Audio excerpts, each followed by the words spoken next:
Hello friendships! For today's video, for today's recipe, for today's vlog, meron tayong sardinas at miswas. Yan, meron tayong tinadtad na sibuyas at bawang. Siyempre panggisa. Let's start. Lagyan na natin ng mantika. Yan. Isunod natin ang bawang.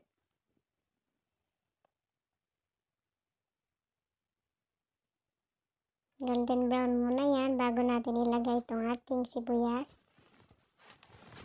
Ang ganda naman. Yan. Yan, golden brown na rin. Lagay natin ang sardinas natin. Yan. Ito yung malaking sardinas. Pambansang ulam ng Pinoy. Lagyan natin ang sabaw. Dahil gusto ko masabaw yung miswa. May pepper, black pepper, ground black pepper. Patis.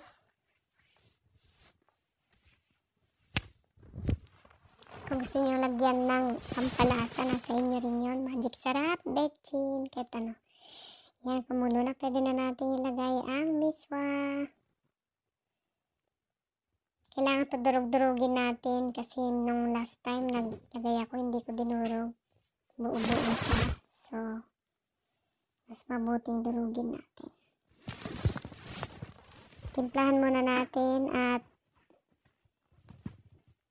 i-final natin yung lasa para hindi na tayo. Pero dapat medyo mas matabang dahil yung miswa may asin. Ayan. Hinimay-himay ko siya para hindi siya mabuo. May ko. Yan. Mabilis lang pang maluto. Mabilis lang. Yan.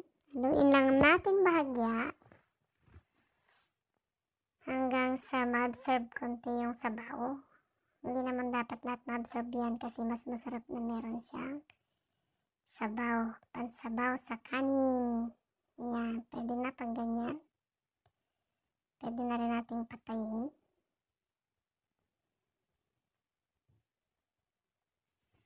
Diba? Meron na tayong miswa sardinas.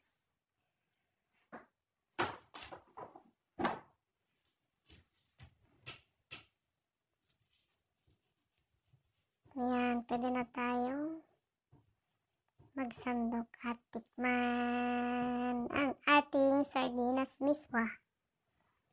Miswa sardines.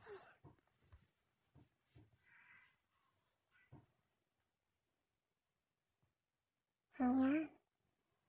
Sarap. Pag bagong lutong ganyan, kailangan kainin agad kasi madaling mabuo ang ating miswa.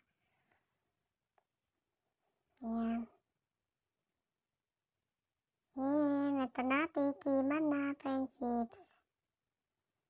Sarap.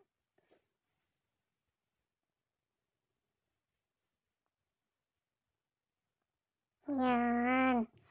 So, kain na tayo, friendships. Ito na ang ating miswa sardinas. Thank you.